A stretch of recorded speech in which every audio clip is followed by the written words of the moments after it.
Bonjour à tous, Patrick Chrysosiak. Je fais donc du coaching pour les entreprises, beaucoup, et du coaching individuel et du coaching collectif, donc d'équipe et de groupe.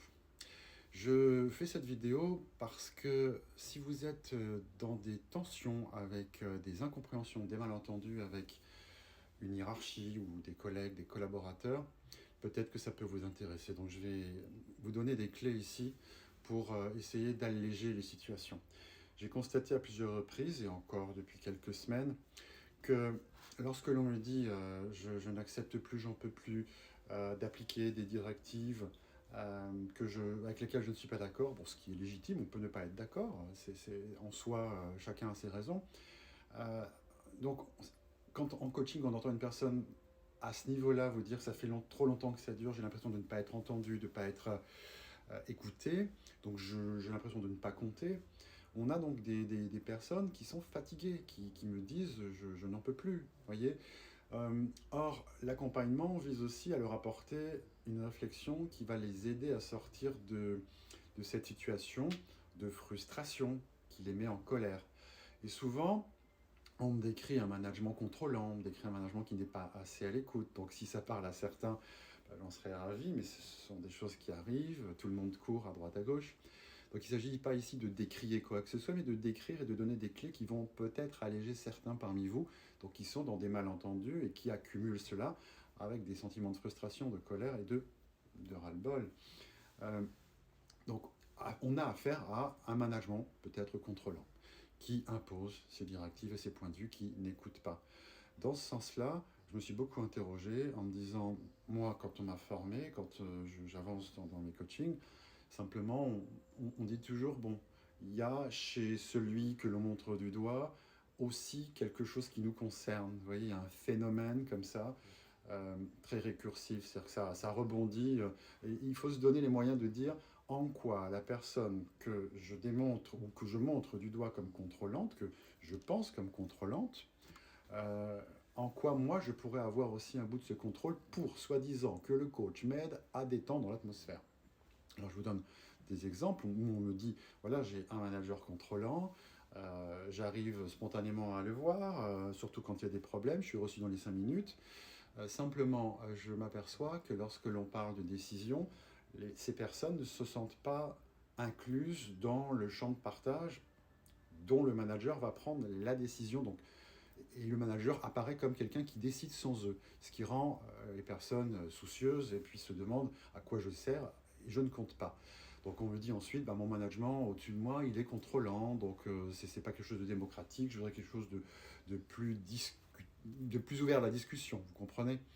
Et malheureusement, je vais trouver, et heureusement, chez la personne qui subit ça, un fonctionnement de contrôle également. Alors si vous me suivez, bah, vous allez voir que une personne qui reçoit une injonction, voilà, j'ai besoin que tu me fasses ça pour la semaine prochaine et qui n'est pas d'accord, peut avoir un jeu de cache-cache avec la décision qui lui tombe dessus. Moi, je vois des personnes qui vont éviter, qui vont ne pas forcément revoir la personne qui leur demande de faire ceci ou cela. Ils vont prendre le temps. Ils vont travailler de leur côté à une autre solution. Ils vont imaginer. Et la phrase qu'on me donne beaucoup, que ce soit dans des entreprises de grande taille, de plus petite dimension, je retrouve à peu près les mêmes choses que je note tout sur un cahier ici présent. Et ces phrases qui reviennent, c'est je me suis dit que. Je me suis dit que c'était pas comme ça qu'on devait faire. Je me suis dit que, puisque je n'ai pas été lui demander et clarifier, donc je me dis qu'il n'apprécie pas ma présence dans l'équipe. Je me dis que il y a peut-être autrement pour le faire. Donc pendant qu'on se dit je me suis dit que, on est dans ce qu'on appelle l'interprétation, voyez. Et l'interprétation mène au conflit également, puisque en se disant que ma boss, mon boss se trompe, en me disant que de toute façon, puisqu'on ne me convie pas à la réunion, puisqu'on ne m'associe pas à la décision, je me dis que je ne compte pas ici. Comprenez, c'est du même acabit. Cette fameuse phrase je me dis que amène à penser qu'on ne compte pas et amène aussi pour certaines personnes à imaginer une solution différente qui les arrange plus par rapport à ce qui leur est demandé. Donc la directive qui est demandée, la réponse de certains collaborateurs peut traîner en longueur, vous voyez. Et cette décision qui traîne en longueur, c'est équivalent à un aspect de contrôle. Donc lorsque l'on me dit j'ai l'impression qu'il ou elle me manage avec beaucoup de contrôle. C'est même plus une impression, c'est un fait.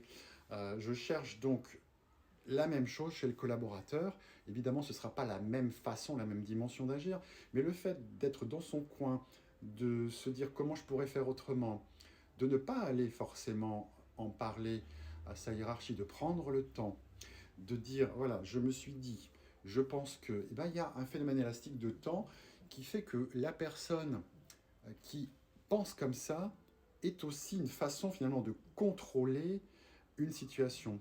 En gros, c'est on me demande cela, je ne suis pas d'accord, je fais dans mon coin, je vais préparer mes directives dans mon coin, je vais préparer ce que je pourrais prendre comme décision, et j'espère qu'au-dessus, en attendant, ce temps passant, qui prendront une autre décision qui ira dans mon sens. Donc vous voyez, on se demande qui contrôle qui entre une directive qui dit voilà, c'est comme ça et la décision est du dessus et on doit développer comme ça. Vous n'êtes pas d'accord, vous laissez le temps, vous ne donnez pas vraiment votre avis à ce sujet-là, vous fabriquez dans votre coin une autre solution avec d'autres collaborateurs.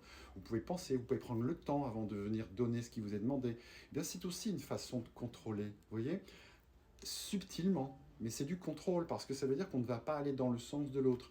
Maintenant, vous allez me dire, ok, l'hypothèse, chacun contrôle tout le monde dans ces cas-là.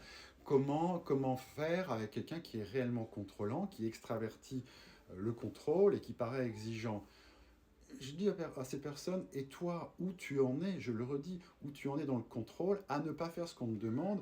Est-ce que tu aurais pu discuter avec la personne au-dessus? Ah non, ça n'est pas possible. La personne au-dessus ne discute pas, c'est une directive sèche.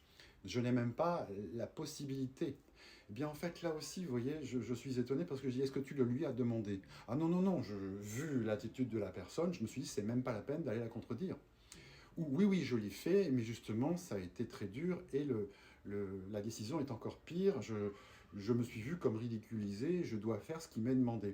Donc vous voyez, soit on me dit je n'ai pas parlé, soit on me dit j'ai parlé, mais quand même on me dit j'ai été la voir, cette personne, euh, il y a des choses qui me disent tu as été la voir dans quelle attitude? Comment tu présentes ton opinion, ton avis? Est-ce que, alors je ne suis pas, moi, dans ces relations-là, je ne vois pas ce qui se passe en détail, mais souvent, en posant mes questions, j'arrive à déceler que la personne que je coach s'y prend aussi de façon directive avec la personne, rejette la décision et n'est pas dans l'écoute active, vous voyez, dans la souplesse, dans la découverte de l'autre, dans la capacité à poser les choses et dire écoute, la décision que tu veux prendre, c'est celle-ci. Voilà moi comment je l'aperçois, voilà comment je le vis et j'ai peut-être une autre possibilité, j'aimerais qu'on en discute. Souvent, l'émotionnel prend le dessus et on a donc des personnes qui vont ou être dans l'évitement, comme je vois une ou deux personnes là depuis quelques temps, qui prennent le temps de maturer une autre type de décision où la hiérarchie va se dire mais qu'est-ce qu'ils font? Ils vont pas dans mon sens, donc attention, il n'y a pas envie de faire ce qu'on nous demande au-dessus. D'autres personnes vont dire je suis allé directement demander, j'ai discuté, mais je leur montre que c'était un peu de la confrontation et de la colère. Vous voyez, on peut aussi discuter avec les personnes en imaginant autre chose et en arrêtant de se dire je me suis dit que. Parce que cette phrase, c'est de l'interprétation et l'interprétation mène souvent à la confusion. Et plutôt que de se dire je me suis dit que, aller en parler, mais ça ne veut pas dire aller en parler avec colère, ça veut dire aller en parler. Oui, certes, vous pouvez dire écoute, j'ai besoin de te parler, mon besoin c'est de te dire que je ne suis pas d'accord avec ce qui est décidé, j'ai besoin peut-être d'un échange d'une demi-heure avec toi pour que je te pose les faits et que dans ces faits-là, tu me dises en quoi et pourquoi ça ne serait pas possible. Voilà, je vois donc deux situations, une d'évitement où on ne parle pas du tout comme ça, où on fait dans son coin, on s'imagine que, et c'est une forme de contrôle vécue par celui qui vous demande d'agir au contraire en faisant A alors que vous êtes en train de l'éviter. Quand vous n'êtes pas là, on va se dire, ben, qu'est-ce qui se passe? C'est un dur à cuire, il fait ce qu'il veut ou elle fait ce qu'elle veut dans son coin. Donc vous pouvez être perçu comme contrôlant vous aussi. Et dans l'autre cas, ça peut être une forme de, oui, de confrontation et où il n'y a pas la discussion rationnelle et posée. Donc ça, en coaching, on le travaille. Il n'est pas évident de changer son fusil d'épaule hein, quand on est agacé, je le comprends. Mais on peut aussi apprendre à poser les choses. Si vous êtes intéressé, donc je suis Patrick Chrysosiak et je serai ravi de répondre à toutes vos questions. Je suis basé à Paris et mon Mon site internet, c'est www.spkenergy.coaching.com. Merci beaucoup, à bientôt.